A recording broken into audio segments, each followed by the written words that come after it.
Hi friends, I am Sunit Sangai from Rainbis investment और आज हम करेंगे लार्ज कैप के म्यूचुअल फंड्स का क्वांटिटेटिव एनालिसिस और जानेंगे टॉप 3 लार्ज कैप फंड्स जिनमें हमें 2021 में इन्वेस्ट कर सकते हैं। तो वीडियो स्टार्ट करने से पहले आपसे रिक्वेस्ट है कि अगर आपको वीडियो पसंद आए तो लाइक से सब्सक्राइब करना मत भूलिएगा। तो चलिए वीडियो को स्टार्ट करते हैं फटाफट से। हमने पहले कंसिस्टेंसी के हिसाब से 11 फंड्स आइडेंटिफाई किए जो लास्ट 3 इयर्स, 5 इयर्स, 10 इयर्स और सिंस इंसेप्शन यानी जब से वो स्टार्ट हुए हैं फंड्स, उस हिसाब से सबसे अच्छे रिटर्न्स किनने दिए और वो 11 फंड्स को हमने आइडेंटिफाई किया और उस based on last 3 years return top 7 funds को आइडेंटिफाई किया जो हमें मिला ये सारे मिले। और उसके बाद हमने 5 इयर्स के लिए भी टॉप 7 फंड्स को आइडेंटिफाई किया यानी हमें ये वाले मिले। और उसके बाद हमने 10 इयर्स पे किया तो हमें ये सारे फंड्स मिले और ये 2 फंड्स मिले। तो इनको हमने फिर कंसिस्टेंसी के हिसाब से वापस से कैलकुलेट किया। तो अगर हम देखें तो ये फंड हमें कंसिस्टेंट लगा, कैनर रोबेको हमें कंसिस्टेंट लगा, एडलवेस लार्ज कैप फंड हमें कंसिस्टेंट लगा, कोटक ब्लू चिप फंड हमें कंसिस्टेंट लगा और मीरई एसेट हमें कंसिस्टेंट लगा। तो ये 5 फंड्स जो हैं दोस्तों, axis blue chip, Canara Robeco blue chip equity, edelweiss large cap, Kotak blue chip और मीरई एसेट लार्ज कैप, ये 5 फंड्स का हम क्वांटिटेटिव एनालिसिस करेंगे। तो फर्दर एनालिसिस करने के पहले दोस्तों आपको मैं ये बता दूं कि हमने एयूएम को कंसीडर नहीं किया क्योंकि लार्ज कैप में कंपनीज के ऊपर और फंड हाउसेस के ऊपर ऐसी कोई रिस्ट्रिक्शन नहीं होती, उनके लिए कोई परफॉर्मेंस में उनको डिफिकल्टी नहीं आती परफॉर्मेंस और रिटर्न्स देने में एयूएम साइज के ऊपर, क्योंकि लार्ज कैप में कंपनीज का मार्केट कैप काफी ज्यादा होता है और इसलिए वो एक अच्छा स्टेक उठाने में उनको दिक्कत नहीं होती। अब हमने यहाँ पे 5 फंड्स का PE ratio, PB ratio, return on equity, return on capital employed, return on capital employed average last 10 years का, सेल्स ग्रोथ लास्ट 3 इयर्स का और प्रॉफिट ग्रोथ लास्ट 3 इयर्स का निकाला है। तो ये एक एवरेज वैल्यू है दोस्तों। एवरेज का मतलब है कि जैसे अगर मैं एक्सिस ब्लू चिप फंड की बात करूं तो इसके पास 29 स्टॉक्स है अपने पोर्टफोलियो में। इन 29 स्टॉक्स का इंडिविजुअली हमने पीई रेशियो लिया और उसका एक एवरेज वैल्यू निकाला जो कि है 63.35। इस तरीके से हमने पीबी रेशियो भी निकाला, एक एवरेज वैल्यू जो निकला हमारा 10.58। ठीक उसी तरीके से हमने उन 29 स्टॉक्स का इंडिविजुअली आरओई जो है उसका एक एवरेज वैल्यू निकाला और वो एवरेज वैल्यू निकला हमारा 20.32। इसी तरीके से हमने ROC, return on capital employed निकाला, return on capital employed for 10 years निकाला जो कि एक कंसिस्टेंसी दिखाता है लास्ट 10 इयर्स का, सेल्स ग्रोथ 3 इयर्स का निकाला और प्रॉफिट ग्रोथ लास्ट 3 इयर्स का। इस तरीके से हमने एक एवरेज वैल्यू ये सारे फंड हाउसेस के फंड्स के निकाले हैं स्टॉक्स को कंसीडर करके। तो दोस्तों ये एक बहुत ही अच्छा तरीका होता है। इसमें हम एक फंड मैनेजर की एक इन्वेस्टिंग स्टाइल जो होती है, जो मैंने अपने एक वीडियो में भी डिस्कस किया था जिसका मैं डिस्क्रिप्शन भी में भी एक लिंक दे दूंगा आई डिस्क्रिप्शन में। तो एक फंड मैनेजर की एक इन्वेस्टिंग स्टाइल होती है, वो हमें पता चल जाती है इससे। उसके बाद जो स्टॉक्स होते हैं वो स्टॉक सिलेक्शन कैसा रहा है, उसके बाद वो स्टॉक्स में फ्यूचर ग्रोथ कैसा है, उस स्टॉक का वैल्यूएशन छोड़ के बाकी उसके परफॉर्मेंस 3 इयर्स के सेल्स और प्रॉफिट के कैसे रहे हैं, और एक इन्वेस्टर के लिए रिटर्न कैसे रहे हैं in terms of return on equity and return on capital employed. और return on capital employed 10 years का हमें कंसिस्टेंसी दर्शाती है कि ऐसा ना हो कि वो लास्ट कुछ ही साल से वो उसका आरओसी अच्छा है लेकिन लास्ट 10 इयर्स का अच्छा नहीं है, वो ऐसा भी ना हो। तो एक कंसिस्टेंसी के हिसाब से हमने ये सारे पैरामीटर्स देखे और इतने सारे पैरामीटर्स पे कोई एक फंड फंड अगर खड़ा उतरता है तो वाकई वो इन्वेस्ट करने लायक होगा दोस्तों। तो इस तरीके से हमने पहले फंड्स को return on 3 years, 5 years, 10 years पे उसको फिल्टर आउट कर लिया ताकि एक कंसिस्टेंसी नजर आए। और उसके बाद दोस्तों उसकी रिटर्न्स को सिलेक्शन के लिए न देखते हुए हमने उसको पी रेशियो, पीबी रेशियो, इस तरह के फाइनेंशियल डेटा को लेके एनालिसिस किया जिसमें सारी चीजें एस्पेक्ट्स कवर हो जाते हैं दोस्तों। तो इसमें कुछ और चीजें मैं बता देता हूं दोस्तों, जैसे कि कॉमन स्टॉक्स जो हमें मिले ये सारे 5 फंड्स में, कॉमन स्टॉक्स 5 हैं दोस्तों। तो ये पांचों फंड्स में 5 स्टॉक्स ऐसे हैं जो सारे फंड्स ने इन्वेस्ट किए हैं। और अगर आप यूनिक स्टॉक्स भी देखोगे दोस्तों तो ये सिंगल डिजिट में है। यही अगर आपको मैं small cap and mid cap का भी हमने एनालिसिस किया है, वहां पे ये परसेंटेज जो है लगभग, यूनिक स्टॉक्स की बात करूं, यूनिक स्टॉक्स यानी ऐसे स्टॉक्स जो अगर मैं एक्सिस ब्लू चिप की बात करूँ तो यहाँ यूनिक स्टॉक्स 2 है, यानी ये 2 स्टॉक्स जो है बाकी 4 फंड्स के पास बिल्कुल नहीं है दोस्तों। इस तरीके से यूनिक स्टॉक्स दर्शाता है कि कितनी एफर्ट लगती है एक फंड मैनेजर को ये स्टॉक्स पिक करने में, चूज करने में। तो देखते हैं, अगर हम लार्ज कैप में 100 स्टॉक्स होते हैं और उनमें से इन्होंने in the range of 30 to 40 stocks उठाया है, तो ये बहुत ज्यादा डिफिकल्ट टास्क नहीं लगता है दोस्तों मुझे। और यही एक मेजर रीजन है जिसके वजह से मेरे को लगता है कि अगर एक इंडिविजुअल या रिटेलर अगर चाहे तो लार्ज कैप में वो खुद से भी इन्वेस्ट कर सकता है। स्टॉक पिकिंग इतना डिफिकल्ट नहीं है, और ज्यादातर फंड मैनेजर सेफ खेलने के लिए कई बार एक डिफेंसिव स्टॉक्स जैसे कि HUL हुआ, एशियन पेंट हुआ, TCS, इन्फोसिस, HDFC बैंक, इस तरह के कॉमन स्टॉक्स में इन्वेस्ट करता है और उसके बदले एक 1% की कमीशन या 2% की कमीशन ले लेता है दोस्तों।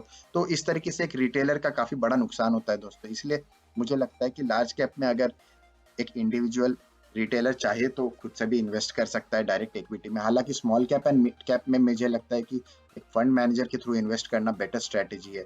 और इसके मैंने कुछ इंटरेस्टिंग वीडियोस भी बनाए हैं, आप चाहो तो मेरे चैनल पे बाकी म्यूचुअल फंड सीरीज के उन वीडियोस को भी देख सकते हो, बहुत इंटरेस्टिंग एनालिसिस किया है मैंने। तो चलिए दोस्तों, इस वीडियो को कंटिन्यू करते हैं। तो पी रेशियो की बात करें दोस्तों, तो पी रेशियो में अगर हम देखें तो एक्सिस ब्लू चिप का 63.35 है, कैनरा रोबेको का 60.37 है, एडलवेस लार्ज कैप का 45.29 है, जो कि सबसे कम है दोस्तों। यानी कि ये फंड के जो स्टॉक्स है उनका ओवरऑल एवरेज वैल्यू देखें तो सबसे सस्ता है दोस्तों। और यही कोटक ब्लू चिप का सबसे महंगा है 83.32।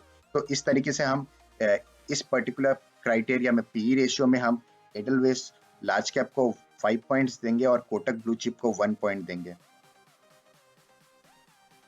पीबी रेशियो की बात करें तो प्राइस टू बुक वैल्यू अगर हम देखें तो यहाँ पे सबसे कम एडलवेस लार्ज कैप की है 8.09 और कोटक ब्लू चिप की सबसे ज्यादा 11.46।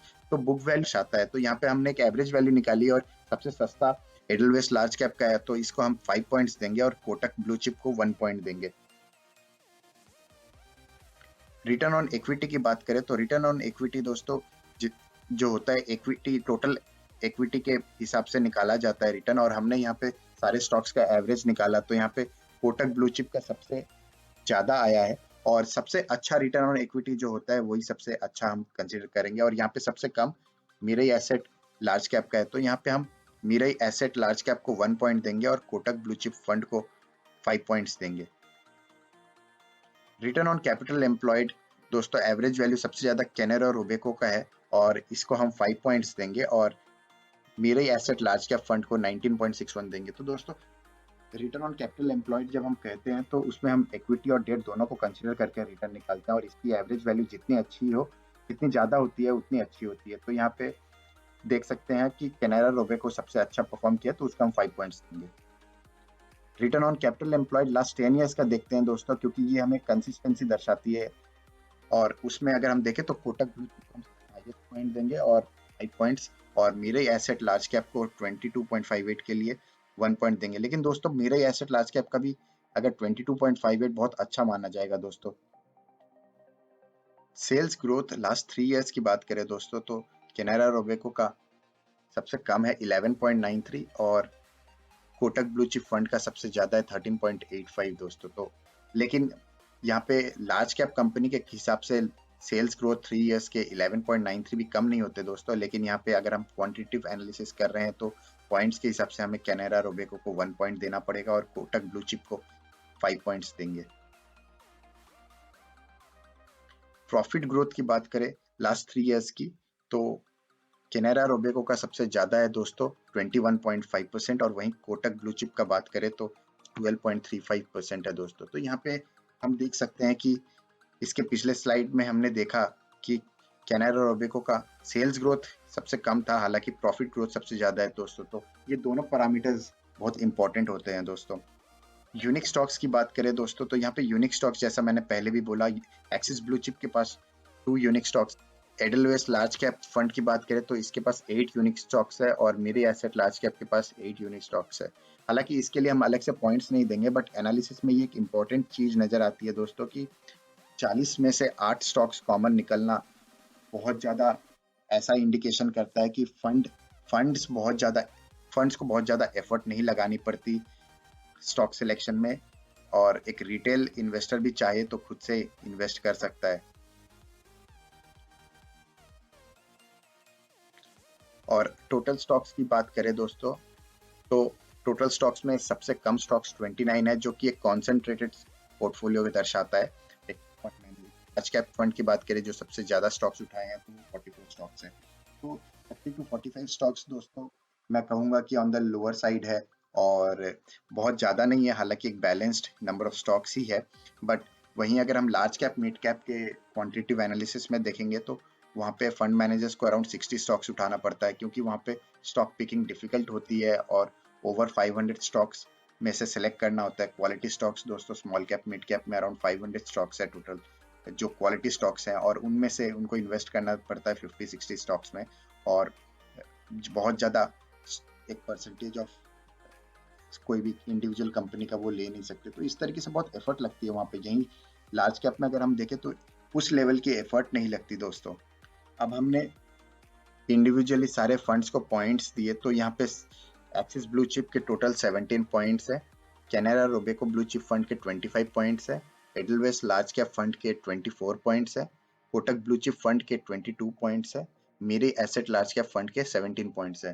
तो दोस्तों यहाँ पे हमने बहुत ही प्योरली क्वांटिटेटिव एनालिसिस किया है, जहाँ पे हमने based on last 3 years 5 years और 10 इयर्स के रिटर्न के बेसिस पे हमने फंड्स सिलेक्ट किए, जिससे कि हमें परफॉर्मेंस और कंसिस्टेंसी दोनों को ध्यान में रखते हुए फंड सिलेक्ट कर लिए।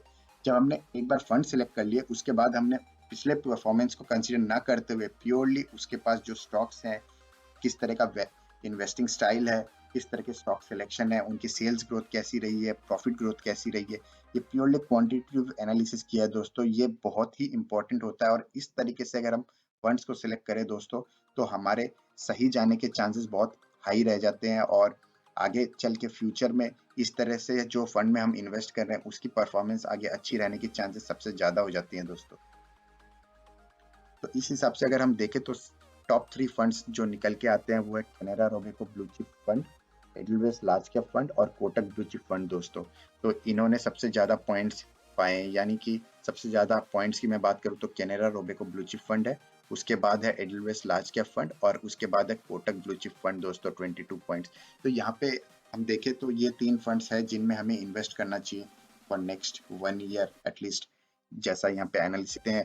और दोस्तों मैं अगर आपको बताऊं तो यहाँ पे एक्सिस ब्लू चिप फंड का अगर आप पहले का लास्ट 1 ईयर और 3 इयर्स का परफॉर्मेंस देखोगे तो काफी अच्छा रहा है, और यही रीजन है जिसके वजह से लोग एक्सिस ब्लू चिप फंड को बोलते हैं इन्वेस्ट करने के लिए। लेकिन दोस्तों पास्ट परफॉर्मेंस देख के हमें सिर्फ इन्वेस्ट नहीं करना चाहिए, हमें सारे पैरामीटर्स देख के इन्वेस्ट करना चाहिए। और मैं आपको एक सेपरेट वीडियो भी बनाऊंगा मैं, जिसमें मैं दिखाऊंगा कि जो फंड लास्ट 1 ईयर और 3 ईयर सबसे अच्छे रिटर्न्स देता है वो फंड अगले कुछ साल अच्छे परफॉर्म नहीं करता है या एवरेज परफॉर्म करता है। इसका मैं एक बहुत इंटरेस्टिंग वीडियो बनाऊंगा दोस्तों, जहाँ पे आपको पता चलेगा। और इस तरीके से जो लोग इन्वेस्ट करते हैं पास्ट 1 ईयर और 2 इयर्स या 3 इयर्स का इन्वेस्ट रिटर्न्स देख के सिर्फ, वहाँ पे वो अक्सर डिसअपॉइंट हो जाते हैं, क्योंकि हमें ये सारे पैरामीटर्स जो होते हैं ना फिनेंशियल पैरामीटर्स, इनको कंसिडर करके इन्वेस्ट करना चाहिए दोस्तों। और इस हिसाब से मुझे ये 3 फंड्स दोस्तों लगते हैं कि आने वाले 1 ईयर में काफी अच्छे रिटर्न्स और फ्यूचर में भी अच्छे रिटर्न्स दे सकते हैं दोस्तों। तो दोस्तों लार्ज कैप में अगर आप इन्वेस्ट करना चाहते हो म्यूचुअल फंड्स के थ्रू तो ये 3 फंड्स है। हालांकि एक मैं आपको वार्निंग ये जरूर दे देता हूँ कि निफ्टी अगर हम लार्ज कैप का बात करें तो अभी 40 के ऊपर पी रेशियो पे ट्रेड कर रहा है, जो कि अपने हिस्टोरिकल एवरेज से काफी ज्यादा है। तो इस टाइम पे, और अगर हम यहाँ पे भी देखें सारे पांचों फंड्स के, तो सबसे कम जो पी रेशियो है वो 45 है, जो कि काफी महंगा मानूंगा दोस्तों लार्ज कैप के हिसाब से। तो इस तरीके से अगर हम देखें तो हमें थोड़ा सा सावधान होकर इन्वेस्ट करना चाहिए लार्ज कैप में फिलहाल के लिए। बट लॉन्ग टर्म में अगर हम देखें तो अभी के लिए हमें ये 3 फंड सबसे अच्छे नजर आ रहे हैं। तो आप अपनी डिसीजन बाई सेल और होल्ड की इस हिसाब से देख सकते हो। दैट्स ऑल फॉर टुडे दोस्तों। और अगर आपको वीडियो इंटरेस्टिंग लगा है तो चैनल को सब्सक्राइब जरूर कीजिएगा दोस्तों, और लाइक जरूर कीजिएगा। हम बहुत मेहनत से ये वीडियो बनाते हैं और आपके लाइक और सब्सक्राइब से हमें मोटिवेशन मिलता है। और दैट्स ऑल फॉर टुडे दोस्तों, थैंक यू।